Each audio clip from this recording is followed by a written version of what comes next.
սպառողների պաշտպանության միջազգային օրը 2025 թվականին դիմավորում ենք շատ կոնկրետ հարցերի կոնկրետ պատասխաններով, ավելի ճիշտ այդ հարցերի պատասխանները առավել կոնկրետացնելով, դրանցից առաջինը, թե ուր պիտի դիմի Հայաստանի քաղաքացին սպառողի իր իրավունքների ոտնահարման դեպքում, եւ երկրորդը ինչպես պետք է դիմի, եւ ուրախ եմ, որ թվային մոդուլ է ներդրվում, որտեղ քաղաքացին կարող է իր իրավունքների պաշտպանության համար դիմել առցանց, այսինքն առանց տնից դուրս գալու, եւ իհարկե կարեւոր է ընդգծել, որ վերջին տարիներին մենք աշխատել ենք թեմայի վրա եւ փորձել ենք ոչ միայն օրենքով սահմանված իրավունքների վերարձանագրում անել, այլև այդ իրավունքները իրականության մեջ կիրառելու կոնկրետ մեխանիզմներ ստեղծել քաղաքացիների համար։ Եվ ուրախ եմ արձանագրել, որ նոր կարգավորումների ներքո նաև քաղաքացիական հասարակությունը, հասարակական կազմակերպությունները կոնկրետ մեխանիզմներով շատ կոնկրետ դերակատարում են ունենալու այդ ընդհանուր վերահսկողությունը իրականացնելու համար։ Սպառողների իրավունքների պաշտպանությունը կարևոր է ոչ միայն սպառողների, այլև ընդհանրապես երկրի եւ տնտեսության համար, որովհետեւ կարծում եմ սպառողների իրավունքների պաշտպանության որակը ինքը շատ կարևոր ցուցիչ է երկրի կյանքի որակի եւ երկրի իրավակարգի որակի համար, որովհետեւ քաղաքացիները պետք է հստակ պատկերացում ունենան, թե հռչակված հնարավորությունները ինչպես պետք է իրենք կիրառեն եւ ինչպես դա պետք է հանգեցնի կոնկրետ արդյունքների։ Ցանկացած բիզնեսի համար սպառողի իրավունքների պաշտպանության նկատմամբ վերաբերմունքը արդեն որակի նշան է, որը իհարկե շատ լուրջ մրցակցային առավելություն է ստեղծում եւ արդարացված նրանց նկատմամբ, ովքեր առանձնապես հոգ չեն տանում սպառողների իրավունքների պաշտպանության համար եւ ուզում եմ ընդգծել նաեւ քաղաքական նշանակությունը սպառողների իրավունքների պաշտպանության եւ մրցակցության դաշտի, որովհետեւ ի վերջո սպառող լինելը նույնպես ընտրություն է, ամենօրյա ընտրություն, ինչպես որպես քաղաքացի մարդը տիմ կամ համապետական ընտրությունների ժամանակ քվեարկություն է անում այս կամ այն քաղաքական ուժի օգտին, այնպես էլ իր ամենօրյա գործունեության ընթացքում քվեարկություն է անում այս կամ այն ապրանքանիշի օգտին, այս կամ այն ծառայության օգտին, եւ սա նույնպես տնտեսության մեջ ճիշտ խթաններ դնելու եւ ճիշտ մոտիվացիաներ ձևավորելու շատ կարեւոր մեխանիզմ է, ինչը նաեւ կարծում եմ էական է տնտեսական զարգացումը եւ արդյունավետ կառավարումը մասնավոր հատվածում խթանելու համար եւ ի վերջո մրցակցության կարեւորագույն նպատակներից մեկը այն է, որ դաշտը ինչ որ առումով ինքնակարգավորվի,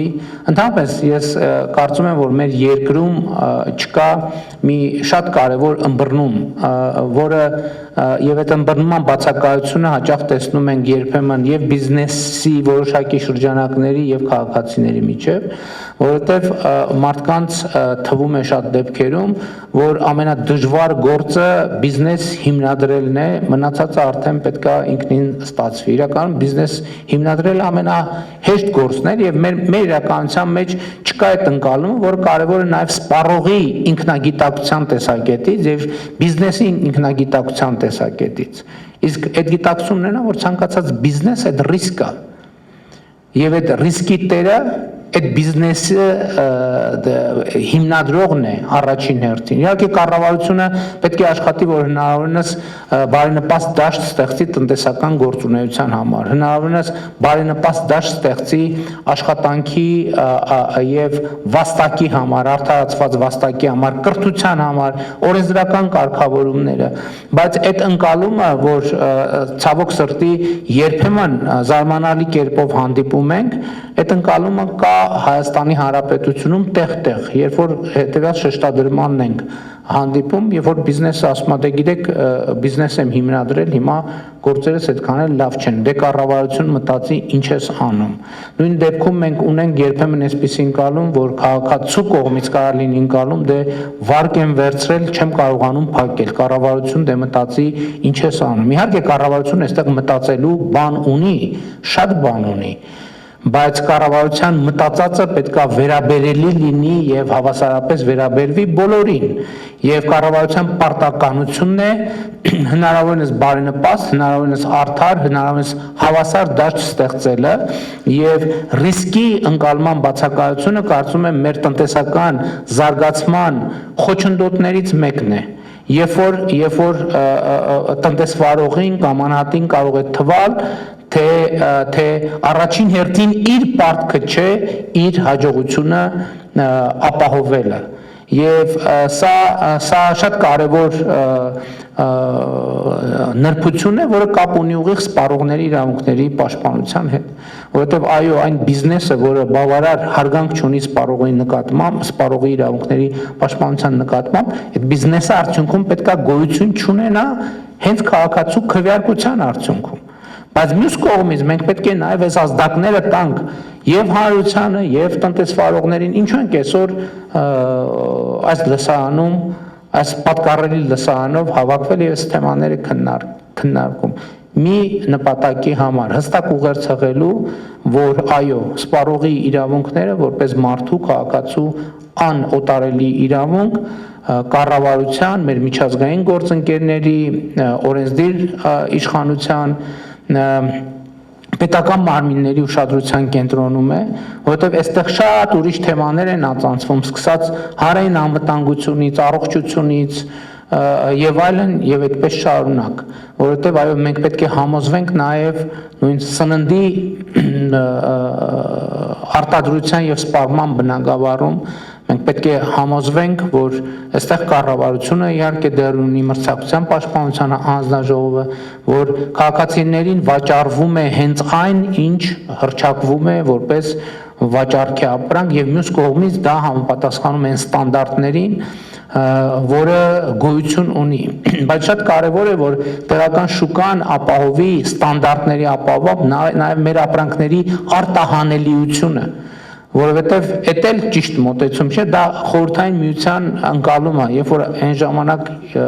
նրանք ովքեր ապրել են խորհրդային միությունում կհիշեն, որ կար ապրանքի երկու տեսակ, մեկը էքսպորտի ապրանքներ, մյուսը սովորական ապրանքներ եւ դրանք էականորեն տարբերվում էին իրարից եւ սպառողի իրավունքների տեսակետից եւ տնտեսության զարգացման տեսակետից մեզ հարկավոր է, որ մեր բոլոր ապրանքները այդ բառով ասած համարժեք լինեն իրենց ստանդարտով, որակական չափանիշով էքսպորտի, այսինքն արտահանման նպատակների համար եւ սա է նաեւ մեր միջազգային գործընկերների հետ մեր համագործակցության, այդ թվում Եվրոպական միության հետ մեր համագործակցության կարևոր թեմաներից մեկը, որ մենք կարողանանք քայլ նաև մեր աջակցության ծրագրերով, նաև մեր կարգավորումներով, բայց նաև սպառողների իրավունքների պաշտպանության հարթակ ձևավորելով եւ սպառողների ակտիվությունը խթանելով, այնպես անել, որ մեր շուկայից քայլ այդ էքսպորտի ստանդարտին չհամապատասխանող ապրանքներ ուղղակի դուրս գան, իրենք ուղղակի գոյություն չունենան, այն պատճառով, ոչ թե այն պատճառով, որ կառավարությունը արհեստական արգելի դրանց արտադրությունը, չնայած անվտանգության սպառնալիքի պարագայում դա էլ պետք է արվի, բայց քաղաքացիները իրենց քվեարկությամբ, իրենց ընտրությամբ այդ որոշումները կայացնեն եւ այն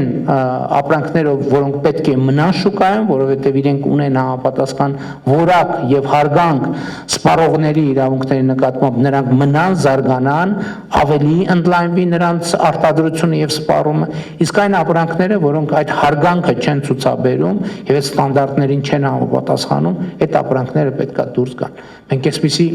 ուղերձ էլ չենք հղում եւ սխալ ենք անում։ Մենք նաև հատկապես քաղաքական իշխանություն երբեմն առաջնորդվում է այն միտումով, որ հանկարծ ոչ մի բան չասենք, որ որևէ ընտրող չնեղվի։ Բայց կներեք, մենք շատ դեպքերում շատ կոնկրետ հարցերի կոնկրետ պատասխան չտալով, այնուամենայնիվ հանգում ենք նրան, որ շատ կարևոր մեր քաղաքականություններ մնում են կիսատ։ Եվ մենք այո, բոլոր տնտեսվարողներին պետք է օգնենք, որ նրանք բարձրացնեն իրենց որակը, ավելի համապատասխանեն սպառողների իրավունքների պաշտպանությանը, սպառողները ավելի ակտիվ լինեն, ավելի պահանջկոտ լինեն, բայց մյուս կողմից նրանք, ովքեր այս ստանդարտներին չեն համապատասխանում, պետք է դուրս գան շուկայից, այդ տեղը ազատելով ավելի բարձր ստանդարտներով աշխատող ընկերությունների եւ ծառայությունների եւ արտադրությունների եւ ընդհանրապես տնտեսվարման համար։ Կրկին շնորհակալություն եմ հայտնում բոլորիդ, որ մենք եւ բոլորիս, որ մենք այս օրը կարևոր ենք համարել եւ այսօրվա կարևոր համարելու մեր հիմնական ուղերձը հետեւյալն է, որ սպառողների իրավունքների պաշտպանությունը գտնվում է կառավարության, օրենսդիր իշխանության, պետական մարմինների եւ մեր միջազգային գործընկերների ուշադրության կենտրոնում։ Շնորհակալ եմ։